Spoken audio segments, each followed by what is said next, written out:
here on the program during the week about a rise now, not to be unexpected or not unexpected, in COVID-19 with, I guess, a new variant out there. And to talk about that, a person who I've had on the afternoon show for the past several years, keeping an eye on the COVID-19 pandemic, Professor of Biology, Dr. Sarah Crawford, Southern Connecticut State University, joins us.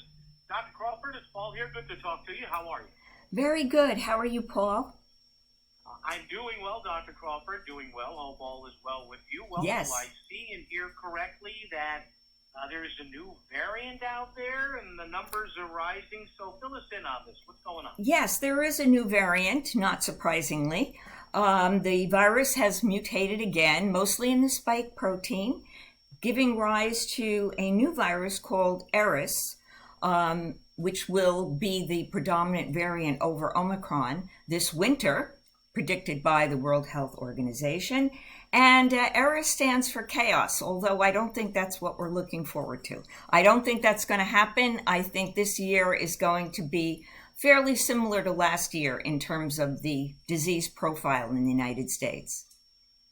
Where is it, if at all, anywhere, Dr. Crawford, is it popping up now? Are you starting to see in your profession trends of, rises in cases in specific areas? Yes, there are. The variant is now at 17.3% of all the COVID viruses. So Omicron is still dominant, but the cases are going up in this country.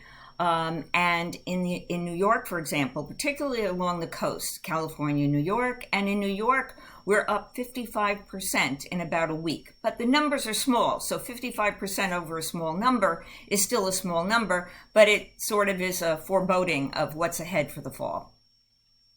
Do we know, Dr. Crawford, yet, or is there a theory as to what level, if any, of protection some lasting antibodies may provide from either someone who has had the Omicron variant or vaccinations aimed toward that may provide for the new variant? Yes, we do. It's called herd immunity, which means that the majority of individuals in the population are becoming resistant to the disease because their immune systems are on alert because they've either been infected or they had a vaccine. And health experts at the CDC predict that this year that herd immunity should kick in so that you do have a level of protection against severe disease. And also, you can still get sick. But again, about 25% of these cases are expected to be asymptomatic. So the virus is ramping up. It's going to be circulating more and more in the fall, and we're going to be dealing with a lot of the same issues that we did last year. Are we generally, Dr. Crawford, seeing the same sorts in the early going of symptoms and what people are presenting and the timeline and perhaps the incubation period on this, or no? This is very similar to Omicron in terms of very minor difference really between the viruses. This one is presumably more contagious, which is how it's getting its foothold, but the symptoms are very similar: fever, headache, cough, sore throat, very different from what we saw at the beginning of the pandemic, where the lung involvement was much more prominent. Here, the virus doesn't seem to get into the lungs very well, which is fortunate. So we're going to see milder symptoms, more generalized malaise, rather than something targeting the lungs specifically in most people.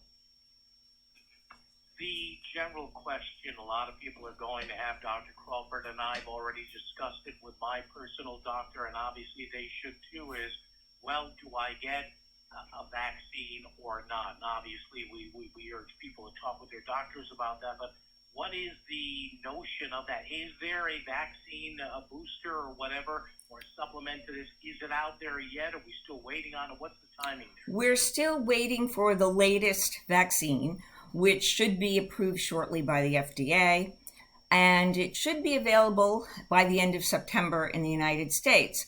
This vaccine, however, is a composite of Omicron variants. It doesn't specifically target the Eris, the new one, but it's similar enough Eris is similar enough to the Omicron that it should provide very good protection. The advice is if you're 60 or older, you should get a booster, and other groups, younger people, are recommended to get a vaccine because what's been seen in the past is that the COVID vaccine does wax and wane in terms of its ability to protect. And for most people, it's been at least a year since a booster. So if you're worried about the disease, you should get a vaccine. And keep in mind that even though the disease is not as serious as it was, the stats from last year are that about 400,000 people died in the United States from either COVID or flu complication pneumonia. But of those, only about, let me make sure my stat is correct here, only about 10% died from the flu itself. So the COVID was much more active in terms of mortality rates. And that's something you should keep in mind when you're deciding whether or not to get a vaccine.